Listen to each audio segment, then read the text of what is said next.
Welcome to the Eastern Approaches podcast, hosted by Alex Thomson. Joining me today for what we hope will be the first in a considerable series of interviews on the Near East is Gevorg Virats, who is from the region and is a scholar of religion and of the political aspects of religion in the region. But Gevorg also has plenty to say about the political, historical and socio-economic aspects of all the countries ranging around Turkey. Gevorg, it's great to have you on. It's very nice being with you, Alex. Hello. Now, we're speaking in mid-July 2020 in the first of these podcasts, and suddenly a large slice of the news-consuming population has become aware of a very large religious building in Istanbul, the city at the center of the world, the city that's been named 3 or 4 times throughout history. And this is, of course, the building variously known as Hagia Sophia, the Greek for holy wisdom, or in the modern pronunciation, Hagia Sophia. And the first theme we have to discuss today is why is the region and the world in uproar over a judicial, possibly politicized judicial decision in Turkey to reappropriate that building under color of it being a false decision in the 1920s and 1930s to secularize it, to turn it into a museum and to make it a mosque again, perhaps with again in inverted commas, given the length of time that's intervened since it was a mosque. What is this building and why is a single cathedral or museum or mosque able to affect the course of history? Alex, I would like to start this by saying that I do not expect our conversation to be an interview because, as you well know, I'm just as interested in your thoughts about the issue as you are in mine. So let us maybe come together with some ideas and thoughts about the situation. What I can say is that I've had many conversations with my counterparts in different countries in the world, such as Lebanon, Syria, Israel, Ukraine, Russia, Georgia, Armenia, and the opinions divided based on their religious affiliation, or rather whether they were religious or non-religious. Because every single religious person told me, regardless of what their religion was, Christian, Jewish, or Muslim, everyone told me that a mosque is better than a museum. Because under the idea that if it's at least a house of prayer, then that's better than people gawping at it. That's right. That's right. But the secular people say that they're deeply offended by the fact that something of this historic value and the architectural value is expropriated, as it were, by a religion. And in my opinion, first of all, I struggle to reconcile these two approaches because, it was intended as a religious building initially, regardless of what people's attitudes towards the building are today. And yes, it did change hands several times in history, and it was a secular object as well. So a lot depends, I would say, on the approach you're taking towards religion. But on the other hand, what did the Turkish government mean by turning it into the mosque? What was their intent? And I think that's more important of a question, because Turkey does have many mosques. It isn't like Turkey doesn't have enough mosques for the Muslims to pray there. Anyone who's been to that historic western side, the European side of Istanbul, and stayed in the tourist areas will know that you can't move for mosques. And there are so many churches that have been converted to mosques in Turkey. Hagia Sophia isn't the only church that is now being turned to a mosque again. There are literally thousands of churches the Greek churches, the Byzantine churches, the Armenian churches, the Assyrian churches, and the Syriac churches. Many of them, literally in the thousands, were converted to serving as mosques. So now, what was the point that Erdoğan was making in transferring that building to their religious entity? What would you say, Alex? The first angle down which I would view this question is the unique situation of the city of Istanbul, formerly Constantinople, formerly Byzantium, with no disrespect whatsoever meant to the Turkish people or the Turkish Republic. And I think thinking Turkish patriots would say this as well. You almost have a unique situation in the case of Istanbul and Turkey, that the city is anterior to the nation, certainly to the state. That's not as controversial to say it that way. Isn't it remarkable that as soon as Mustafa Kemal Ataturk won, well, he won two wars effectively, one against the Greeks around 1923, in a sudden turnaround of fortunes, of course, and we now know that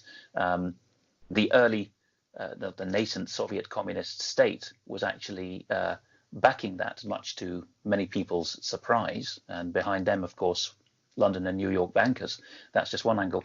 As soon as Kemal Atatürk won first that battle, and then whatever remaining battle there was against other elements of the Turkish apparatus in order to proclaim Turkey now a republic, to abolish the caliphate, and to modernize and westernize Turkey, one of the things he did was to say that this city itself was so fraught with history that Ankara would have to become the new capital, because that too was an ancient city, Angora, in antiquity, but it's in the middle of the Anatolian plateau. So it's a bit like what Brazil did later in the 20th century, saying we'll have a deliberately centralized capital city to get rid of, or to chop the state loose from the pre-20th century baggage of the one edge of the country. One port being disproportionately hugely significant for the nation, and by doing so, I think he intended to level the economic and social disparities within the country. But I'll toss that back to you in a way. Just outline for listeners, because even well-versed listeners in the West perhaps don't realize this. What is the significance of the city of Istanbul to people in your region, the countries around Turkey, to a depth of two countries in any direction? They refer to this country as, the city as the city, which is what Istanbul is in the Greek original version of that name. It just means Stimbolin, to the city. What is this metropolis, and what are all these small Christian nationalities that you've referred to who have vanishing presences in Istanbul? Well, first of all, I definitely agree with you about the role of Ataturk in building modern-day Turkey, and the outline that you made of his attempt to level Turkish economic and socio-political development by moving the capital from Constantinopolis, or modern-day Istanbul, to Ankara. This attempt was one of the cornerstones, the pillars of the modern Turkish Republican identity. Whereas now what we're seeing is an attempt, a counter attempt by Erdoğan to take the weight back to the original capital of the Ottoman Empire. Now, of course, Constantinopolis, as it's referred to in Greek, or Constantinople, is indeed called the city in many communities around the area. It's called that in Greek. It's called that in Armenian. It's called that in Kurdish. The Quran refers to Constantinopolis, to Constantinople. Prophet Muhammad did render these words in this particular way in Arabic. He said Constantinia. This is quite remarkable, isn't it? Not to lose the flow of what you're saying there, Gevorg, but the Arabs, of course, are an ancient, proud, civilized people, and yet, despite the extreme importance of Mecca, Medina, and Jerusalem in Islam from Muhammad's day onwards, he has a great role for this foreign Western Greco-Roman city, which he refers to in the form Constantinople, slightly Arabized, as you say. What's even more important from the religious perspective here, Alex, is that since Muhammad used this rendering, Constantinia, it is therefore mandatory, or it is sunnah, to use that rendering for the Muslims that follow the Sunni tradition of Islam. Good point, and not much discussed by many Islamic figures, actually. And it is therefore that Ataturk's attempt to first rename the city and then turn the church and the mosque, which it was at that time, into being a museum, was seen as explicitly anti-Islamic. Well, it's on a par with him going to, I think, the town of Kastamonu one day in 1924, if I remember correctly, and deliberately knocking the fez off the first grave old man that he saw walking the other way, as a symbolic gesture. Nobody wears that stuff anymore. You know, who was this man? There are many anecdotes of this kind throughout Ataturk's rule and his reign. The story of his invention of the modern Turkish alphabet, or rather his command to have that alphabet invented, is also very interesting. And there are many ways in which Ataturk attempted to detach Turkish national ethnic identity from Islam. And before we leave that series, we should mention, above all, he copied something that was brand new in the time. It had only been implemented for the first time in world history in 1905 in France, slightly afterwards in Belgium, and that is laicism, as the French call it.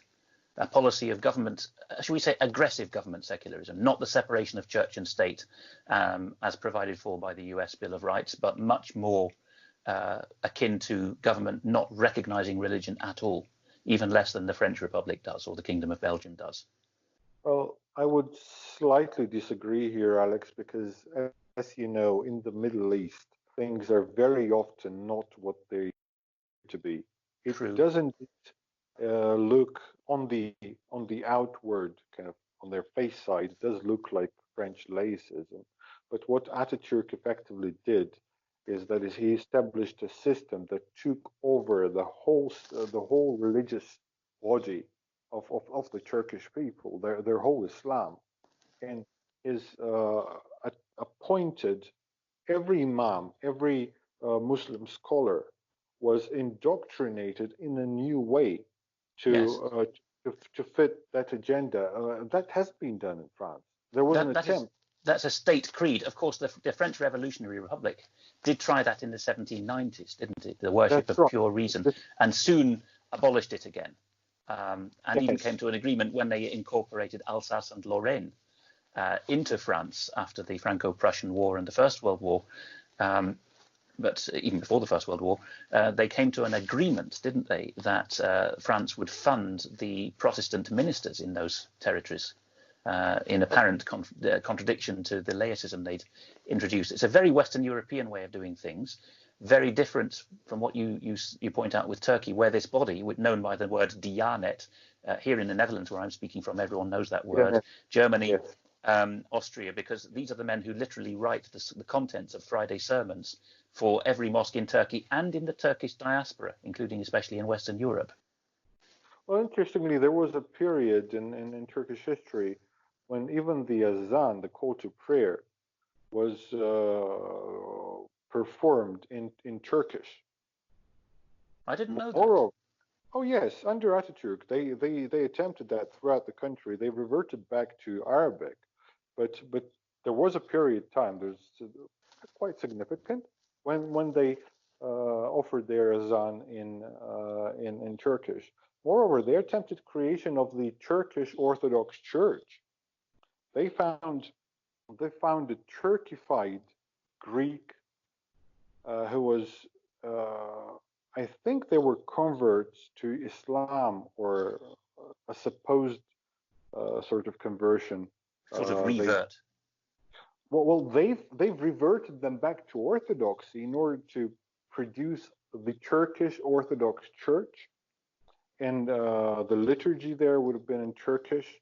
All the now imagine the bizarre situation that family was in. They're in Constantinople.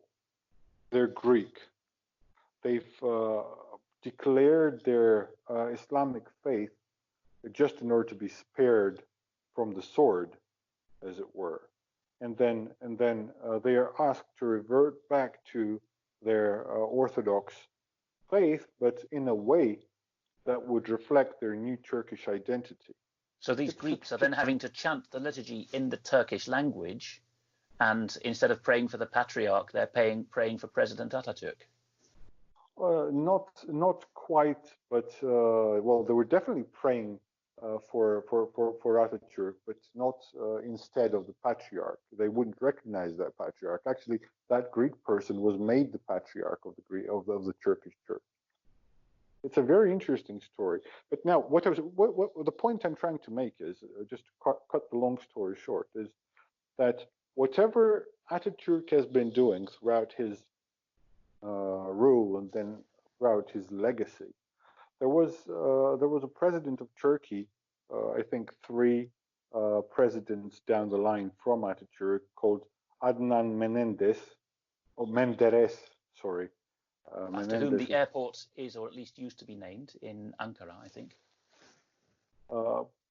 Possibly, not sure about that. But this Menderes president, he was almost an exact replica of what Erdoğan is resembling today. Basically, he was Erdoğan 60 years ago. But Menderes was hanged. This was not the first and not the last of these military coup moments, wasn't it? When the CIA, which is what gets the Western listeners very excited when I say that, but it's really a bit part in the whole project. The CIA is one of those who then decide this project is getting too Islamic. Erdoğan was the president who formally rehabilitated Menderes. It was proclaimed that Menderes was a legitimate person, not a traitor. He shouldn't have been hanged, and so forth. And it's very interesting how Erdoğan is reverting Turkey back to its pre-Ataturk roots. But the difficulty there, in my opinion, is that there hasn't been a Turkey in history that wasn't an Ottoman Empire and wasn't a republic. Now they're having a republic that needs to be Islamic and somehow resembling the Ottoman Empire as well. And these things are very difficult to reconcile. It's impossible under Islam. It's impossible to reconcile republicanism and Islam. How are you going to have a republic in a religion that requires that you have an ummah and the khilafah? A caliph, as the Western audience might know it.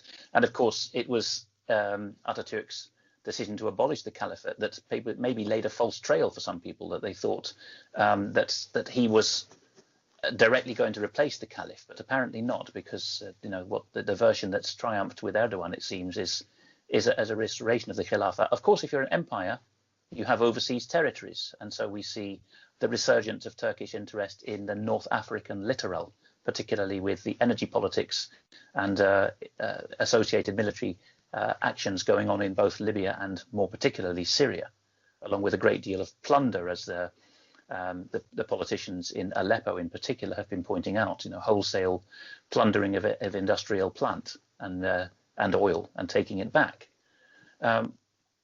More generally, though, than just the Turkish nation or state, there's an issue with Eastern European superstates generally, isn't there, Gevorg? That if you look at the whole modern period, really, from the 17th century onwards, the Tsarist Empire, the Austro-Hungarian Empire, the Ottoman Empire, between them, they ruled everything east of Vienna.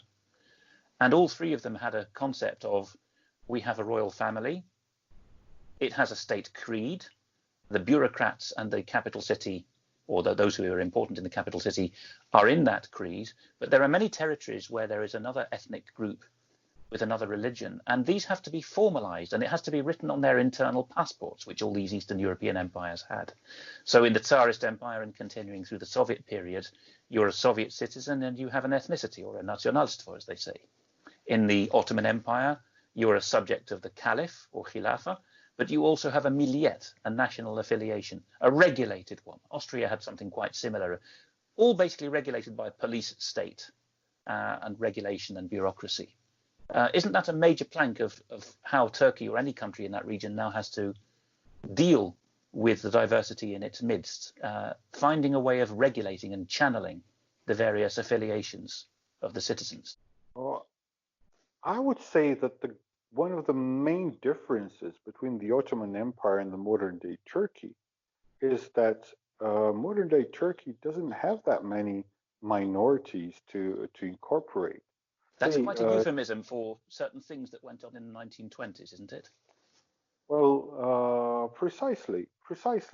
After the genocide, that the Turkish government or the powers that be in Turkey that weren't quite the government sometimes, for instance, what I'm referring to as the Kurdish militia, after the genocide that they have perpetrated over their Christian subjects at the time. I mean, who do you really need to incorporate? So I don't think that the issue is with the religious and the ethnic minorities in Turkey. The issue within Turkey is with their political minority, which is a very sizable minority. The west of Turkey is populated by more liberal, broadly speaking, more pro-democracy, pro-republic kind of people. These people oppose Erdogan's staunch push for re-Islamization of Turkey. And the main problem that Turkey is facing now is how to reconcile their strive for a neo-Islamic empire that they're trying to make themselves out to be, with the fact that 40% of their population opposes that. So, and more particularly, you get unrest in large neighborhoods in Istanbul, which is, of course, a megacity. People who haven't visited might not appreciate that it's up there with Moscow. It's bigger than London or Paris now.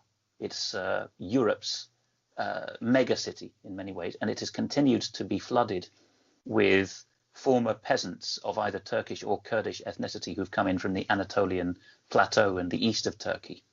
And this has happened to the other cities in the west of Turkey, which, as you say, until about the 1990s were overwhelmingly, as they had been for centuries, despite changing ethnic populations, they were overwhelmingly Western-facing industrial cities or trading cities. Interestingly, Alex, the enrichment, as it were, in Turkey is now done on behalf of the Syrian refugees and the Iraqi refugees that come into the country in millions.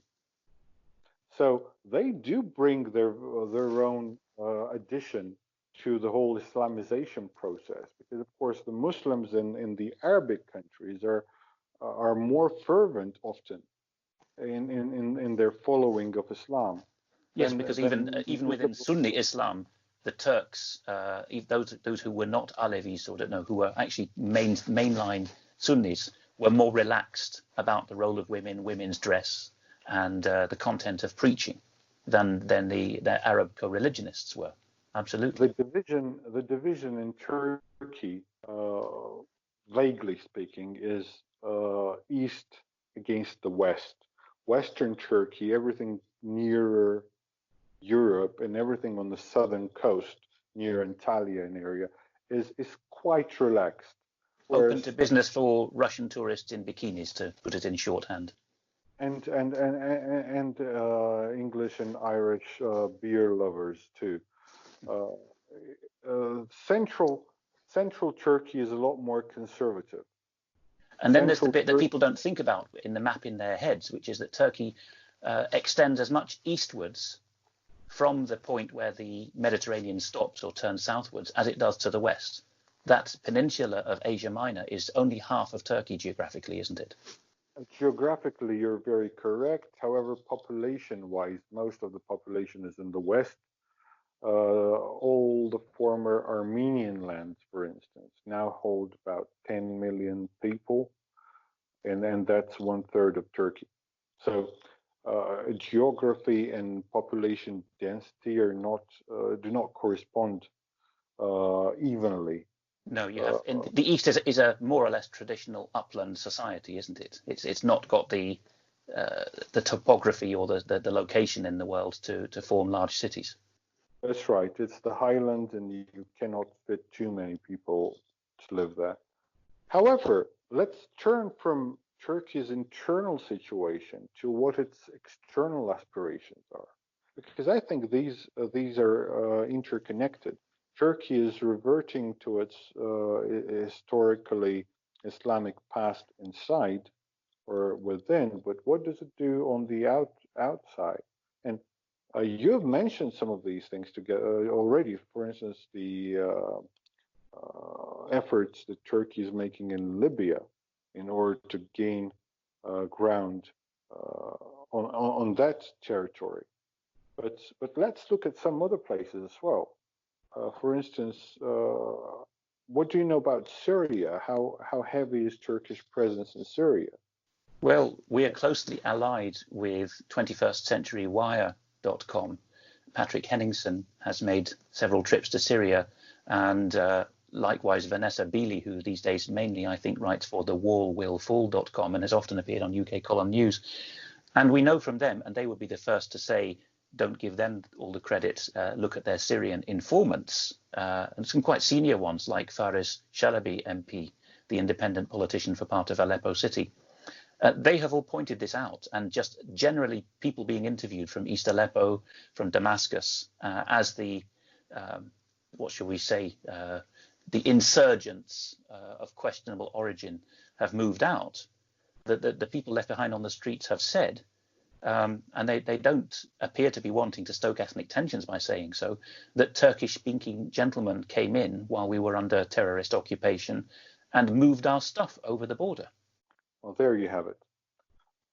And apart from that, of course, it is widely known that Turkey maintains heavy military presence in Syria, especially in Afrin and Idlib areas. The last two provinces, of course, where there has not been a clear out. And of course, the Syrian government had a deliberate policy, perhaps a commendable one, a wise one, of turning a blind eye to Mujahideen presence in those provinces in order to allow a fairly bloodless clearing out of the cities, because of course the urban guerrilla warfare in the late stage of winning a civil war is the most dreaded bloodshed in any terrain, and that's largely been avoided by this policy of creating the rural pockets, which we're now getting indications will be cleared out around August, September, when I think you'll agree with me that's kind of the high point of military activity in the Near East. You know, obviously, there's a burst in April most years, but August, September tends to be another campaign highlight period.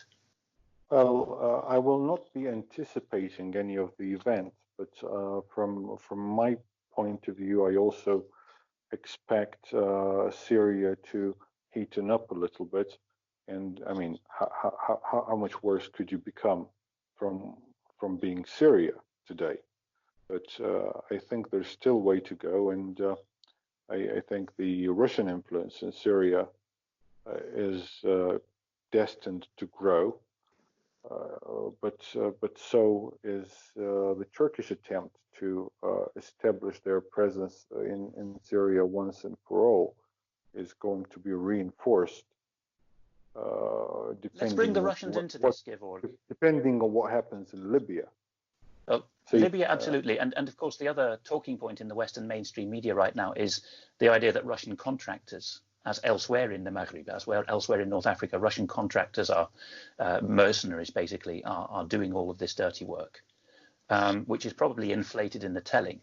Maybe you want to get down and dirty in that area, or maybe you generally want to look to the direction we haven't spoken about much yet, which is northwards across the Black Sea. Russia is, of course, a Black Sea nation. Its port is on the Black Sea, the only one that doesn't freeze over.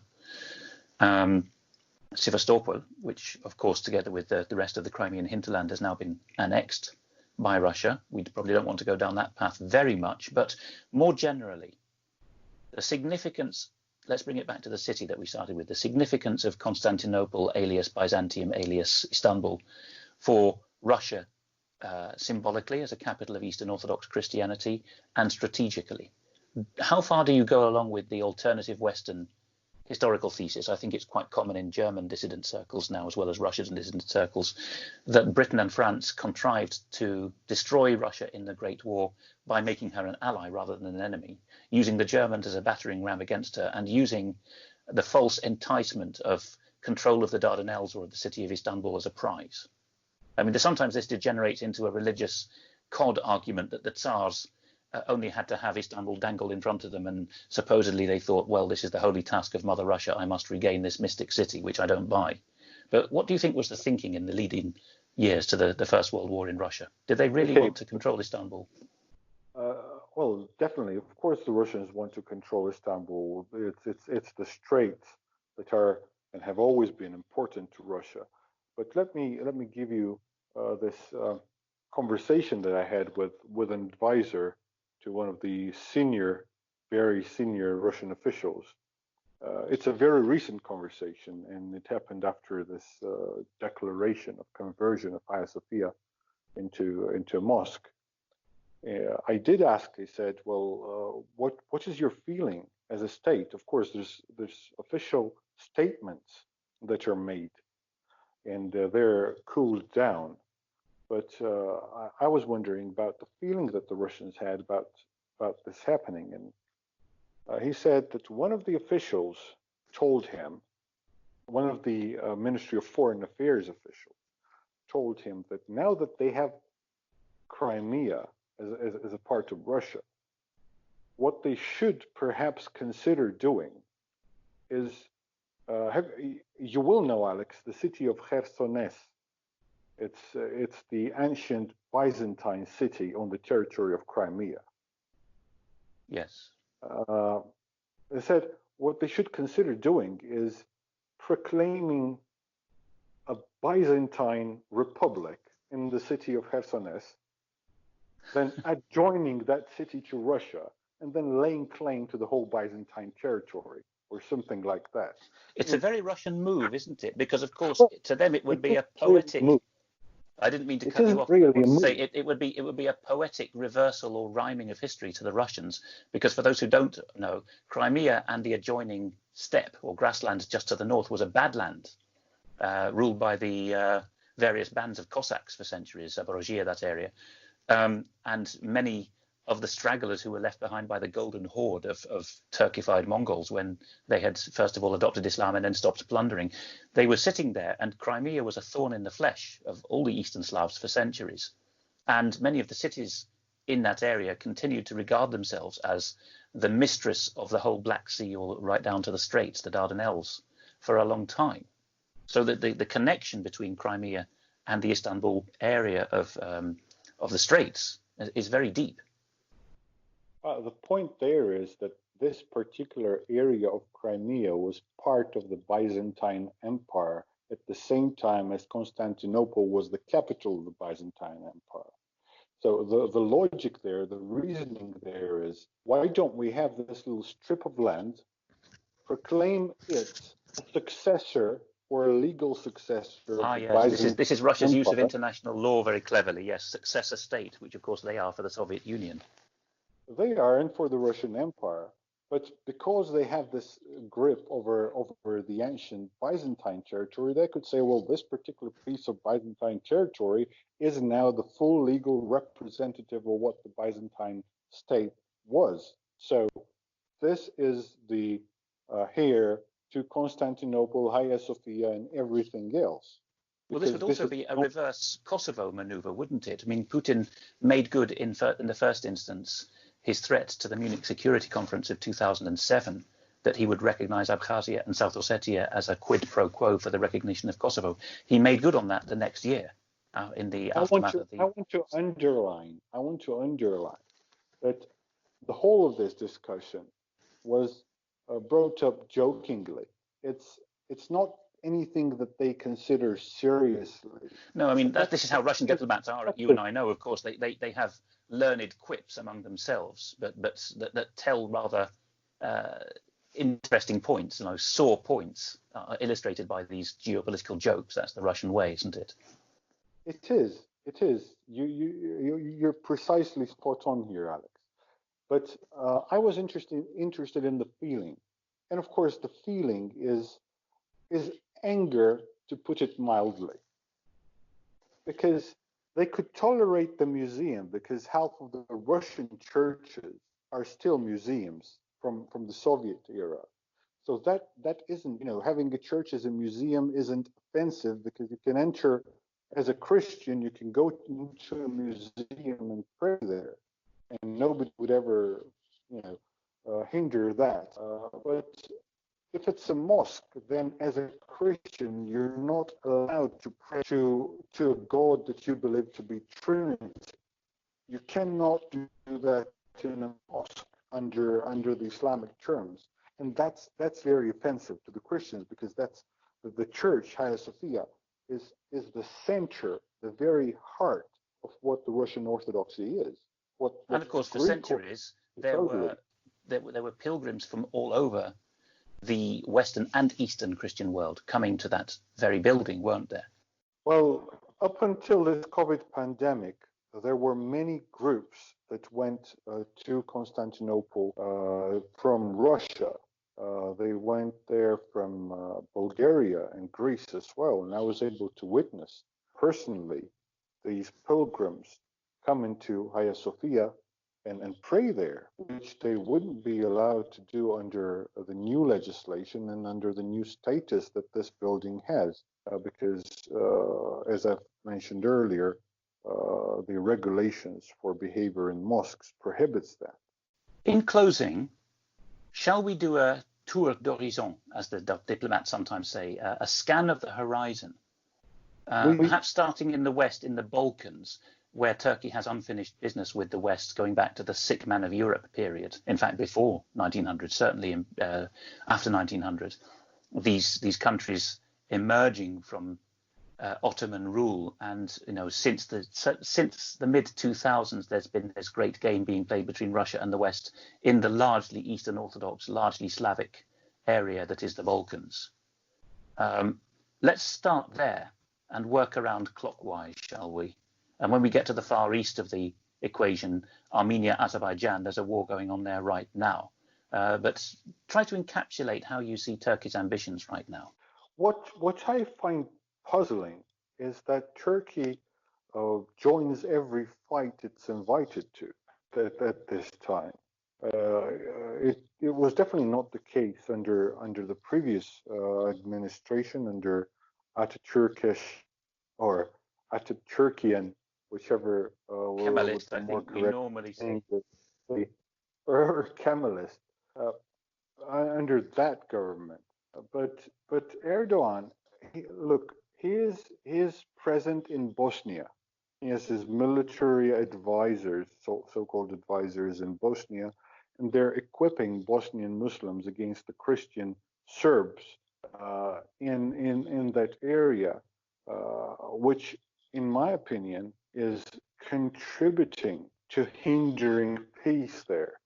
As soon as you mentioned Bosnia and this spectre of white mujahideen as well, which is something that got the West very scared just after 9/11, I have to think about the Balkans route for smuggling of all commodities, alas, even children, but certainly also people being trafficked for organs, and a large quantity of heroin coming into Europe that way.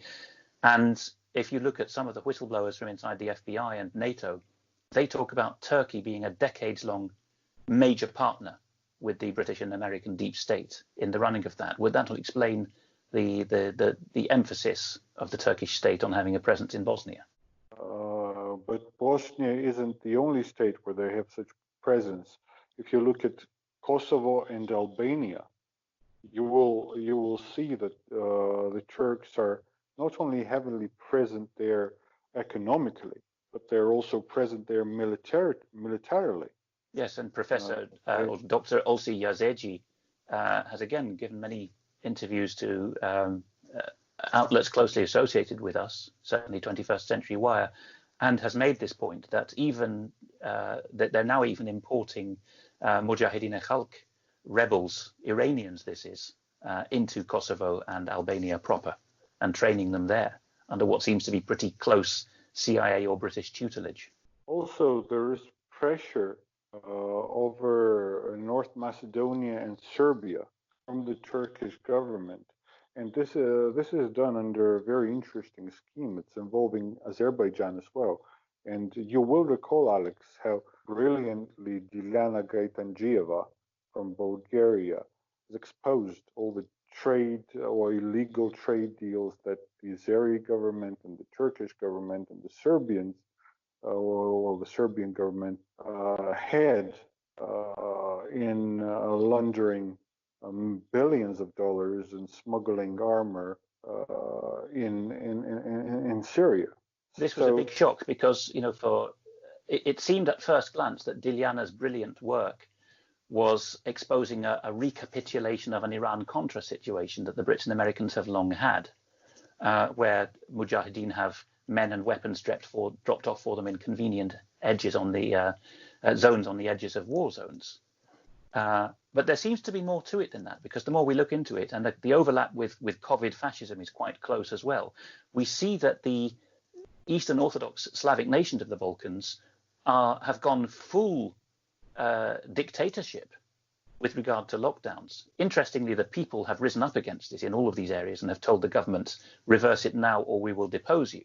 But in all these regards, I don't know how much the Anglo-American tutelage is responsible. These governments are acting like mini Ottoman empires themselves.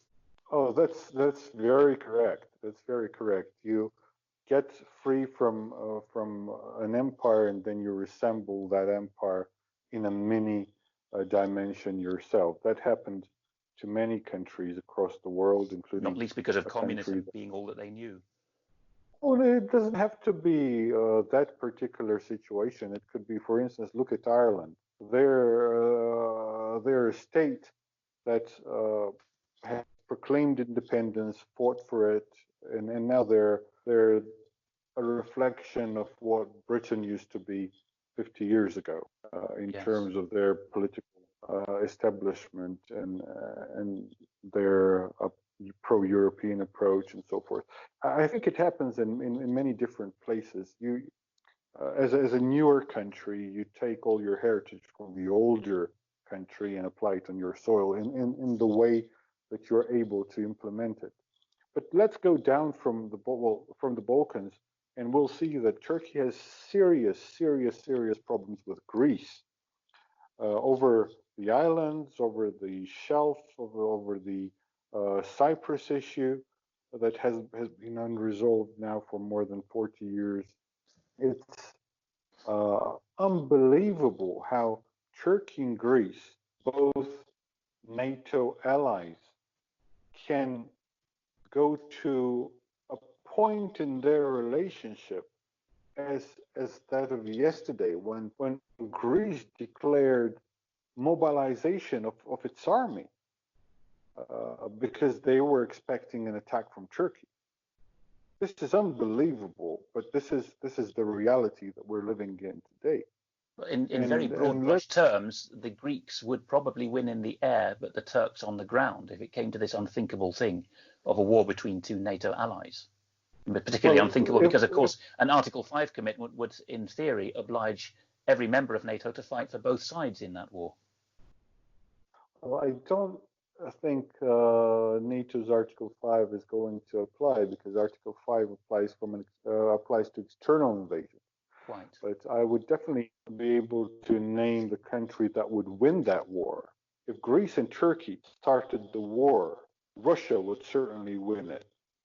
Very well put. You speak very much in these terms like the Duran.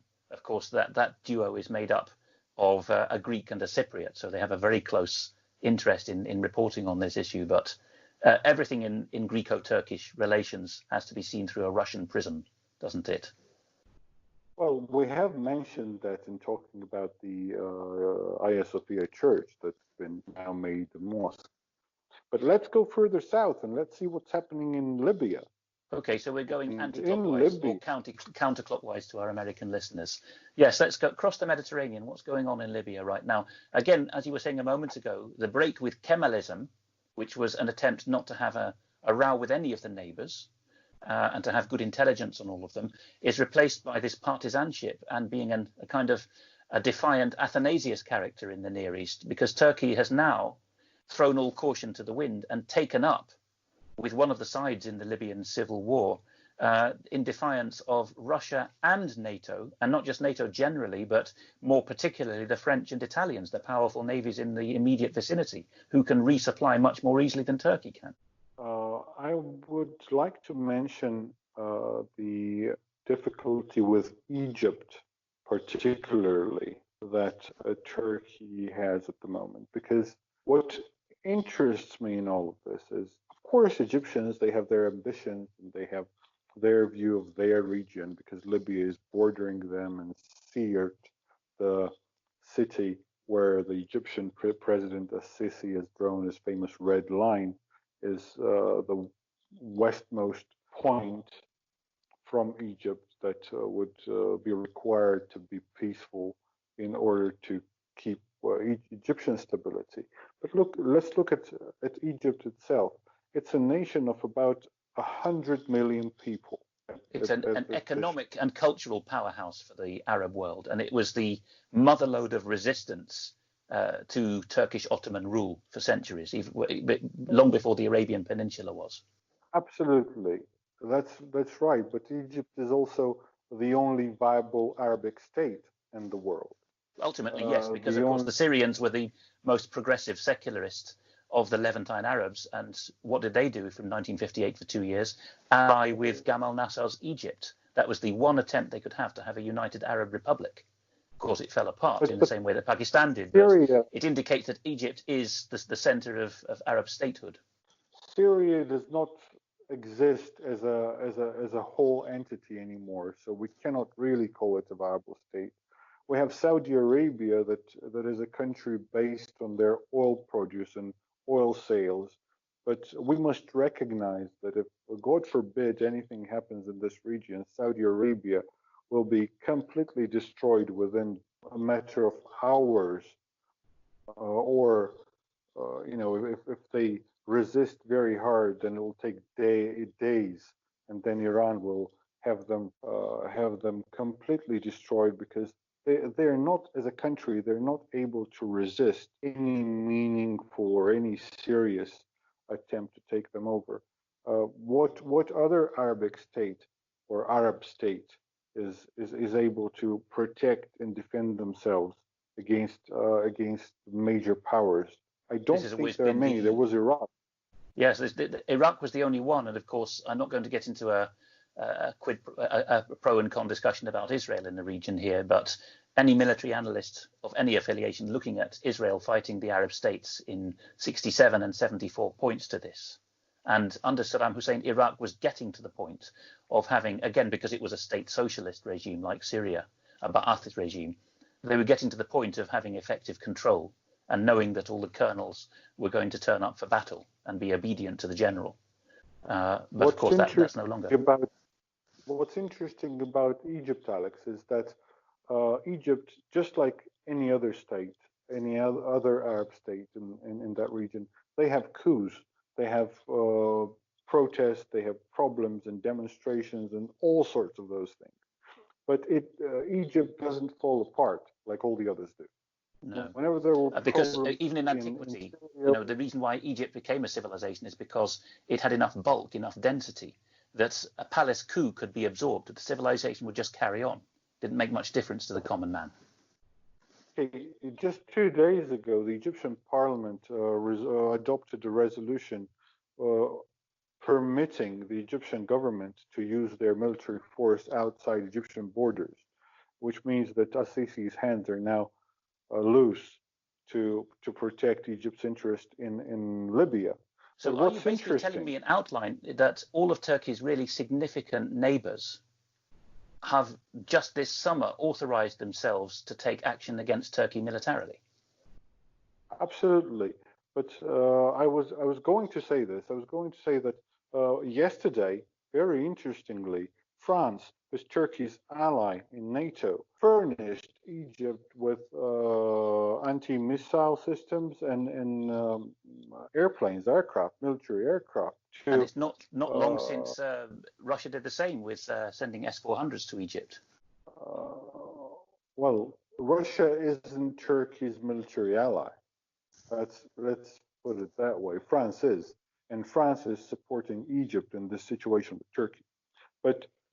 And of course, France is indirectly fighting Turkey in Libya already, which is a whole other matter. But let's just go counterclockwise, as you've suggested previously, and see. Well, does Turkey have problems with Egypt? Certainly does. How about Syria? Oh, there are very serious problems with Syria that Turkey has. Let's look at Iraq. How about the relations between Erdoğan and the Kurdish autonomous government in the north of Iraq, directly bordering Turkey? What's happening there? They're not in love with each other, to put it mildly, I would say. And then let's look at Iran. And in Iran, there is massive insurgence growing.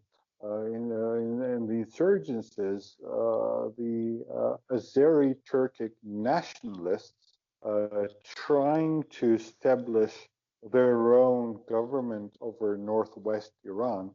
We should point out for those who are not au fait with this, that since the Iranians or the Persians lost a war with the Tsarist Empire in 1828, the large Turkic nationality that's now called Azerbaijan was split in half, and everything south of the Araxes River went to Persia, and the northern half was ceded to the Tsarist Empire, and that part is now the independent Republic of Azerbaijan, who are in language almost identical with Eastern Turks, and in religion quite similar to Iranians. But there always has been a nationalist undercurrent, sometimes overplayed, because heretofore the Azeris in northwestern Iran have been very happy as citizens of Iran or Persia before that, but that could change. And while we're on that point, we should also point out to the listeners that Iran and Turkey do have, although it's in a very remote highland area, contiguity. They do have a border with each other. That's true. I would like to bring additions to two of the points that you made. Well, of course, you're correct in saying that many Turkic citizens of Iran are perfectly happy being Iranian and being part of the Irani society because of a number of reasons, not least of which is their Shia affiliation. Their Shia Another Muslim. Case of the point that this podcast makes or has made before already, which is that religious affiliation often trumps ethnic affiliation. But what's happening in Azerbaijani Republic in the north is quite remarkable, because when Azerbaijan gained its independence from the Soviet Union in 1991, it was almost exclusively Shia/communist atheist. Yes. Whereas now, up to by the most modest estimation, it's up to 30% Sunni already. And the government of Azerbaijan, in the early 2000s, this was spreading out from the large oil town of Sumgait, very near the capital of Baku. And the Azeris were telling their NATO friends, particularly the Anglo-Americans, who were naive compared with the continental Europeans, that we had this big problem of jihadi elements, all coming from the Gulf. But it is, in fact, a native decision by these Turkic Azeri people. Maybe it's a badge of opposition to the Aliyev regime. I don't know, the father and son who've ruled that country for many years now. But whatever it is, they're voting with their feet and going from one mosque to another. So before long, it will be. The jihadi elements that you're mentioning, and I remember what you're talking about. That, and since you mentioned Sumgait especially, that's referring to a settlement called Nardaran in Azerbaijan. And these are radical Shia Muslims. These are not radical Sunni Muslims. These are the Shias that do not like the secular nature of Azerbaijan's republic.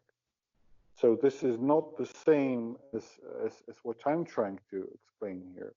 The Sunnification of Azerbaijan is a process that started with Ilham Aliyev,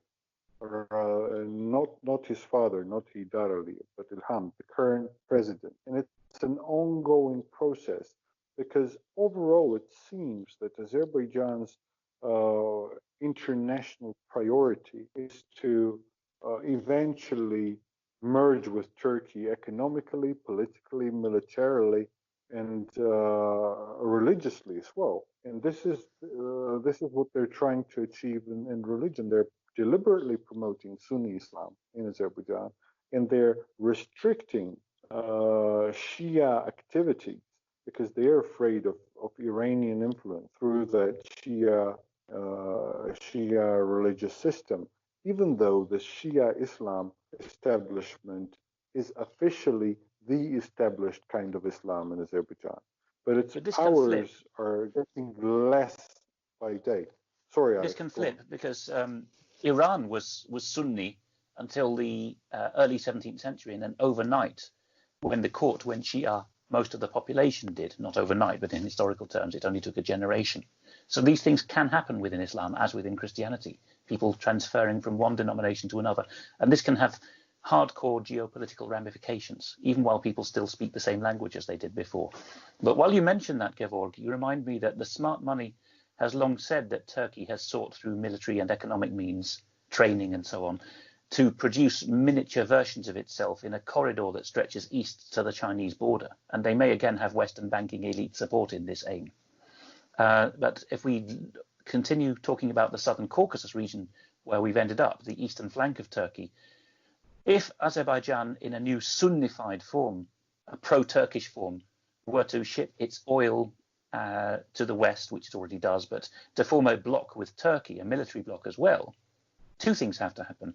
First, the southern underbelly of Georgia, the country in between, which already has lots of ethnic Turks, Azeris there, would have to be incorporated territorially or internationalized, become a Danzig corridor of the east. By the way, the pipeline between Baku and the Mediterranean already goes under that territory. That's been a long vector I've seen in geopolitics of the region since 2000, if not before. The other is, there is also another Christian, non-Turkic people in the middle, the Armenians. And with incredible timing, the Azeris, close allies of Turkey, have attacked not the exclave of Nagorno-Karabakh, which they've done many times, but this time they have attacked a section of border in Armenia proper, northeastern Armenia, which is fairly unprecedented, isn't it? Is that part of the overarching strategy, to get Armenia and Georgia out of the way geopolitically? From my point of view, I would not say that the purpose is to get Armenia and Georgia out of the way, because they're not able to get Armenia out of the way, and Georgia doesn't hinder them. The Georgian government, even though this current government that Georgia has is very moderate and far better balanced than the previous government, Saakashvili's government. This current government still cooperates with Azerbaijan and Turkey very, very well, and they do not have any hindrance. The Azeris and the Turks coming from the territory of Georgia. Nothing hinders their economic, military, or other efforts in the region. Armenia, however, is a different matter altogether. Armenia has an alliance with Russia, and that alliance mandates that if Armenia is attacked by any power in the world, Russia must retaliate and protect Armenia's sovereignty. In this particular instance, I think the overarching strategy over the attack is something else. I think the Turks have inspired this attack. The Turks have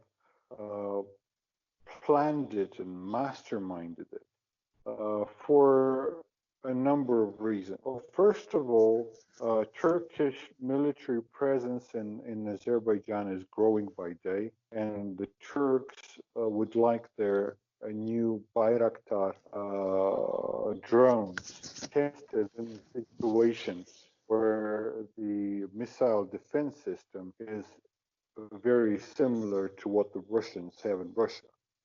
And this was, this is a by kind of project of this attack. They were able to test some of the Turkish equipment in this complex.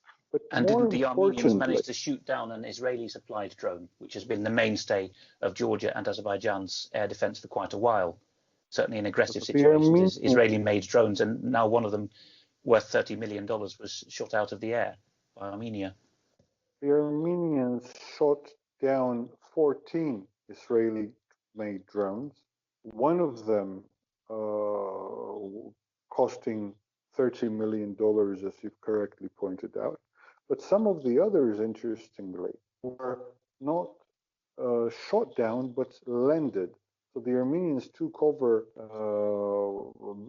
the rule over these. Oh, this is the Russian tactic, isn't it? EW, electronic warfare, capture and land.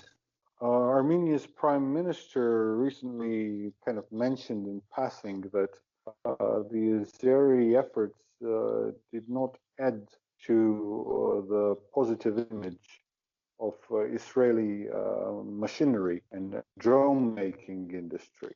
It's a complete rehash of what happened in Abkhazia, the separatist region of Georgia, in 2006 or 7, wasn't it?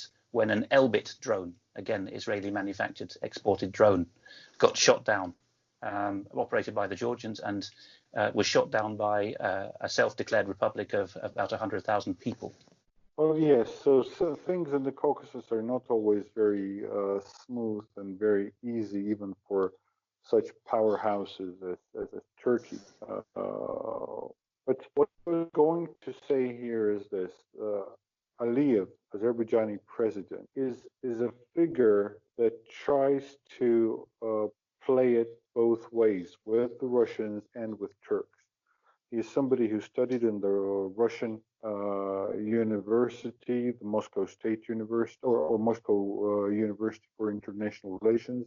His father, of course, was a remarkable KGB high-ranking officer, and then the head of Soviet Azerbaijan, and then the president of Azerbaijan, independent Azerbaijan.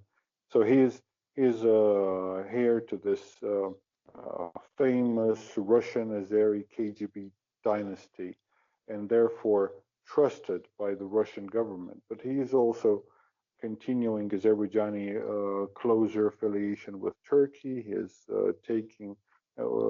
drifting by every chance he gets. Is taking Azerbaijan closer to Turkey. What's happening with him is very interesting, because this attack, it provoked massive protests inside Azerbaijan.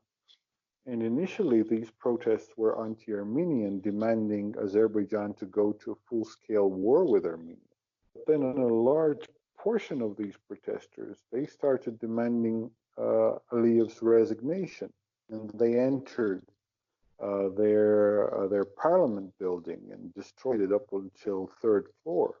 And it was very heavy fighting there between the police and the rioters. So I suspect, now I don't have any solid information there, but this is my suspicion. People do have their suspicion. I suspect that Turkey would like a more one-sidedly pro-Turkish governor in Azerbaijan than Aliyev is. And I suspect that Turkey could predict that any Azeri attack on Armenia would not go as smooth as Azerbaijan thought it would.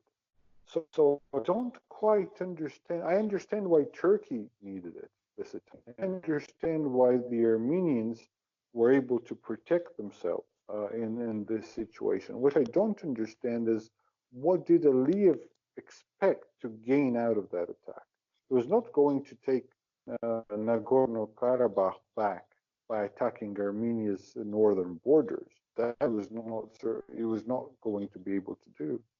Was it an attempt to divert Armenia's attention from Karabakh and head from the south as well? Possibly. There are rumors that suggest that. But overall, as it stands right now, Azerbaijan suffered a very significant loss in the whole of this situation, and President Aliyev's positioning in the state has been weakened, seriously weakened. And there, I think Turkey has a point. Gevorg Virats, We've only spent an hour on the region, and I think many of our listeners will have had their minds slightly blown by the complexity of it. Turkey clearly is the key nation and key state in this region, for good and for ill. And I'm sure that in future podcasts we'll revert to this, perhaps homing in more on the Russo-Turkish angle, which is deeply historic and very fraught as well. Many thanks for this most enlightening discussion. Well, thank you very much, Alex. It's been a pleasure talking to you.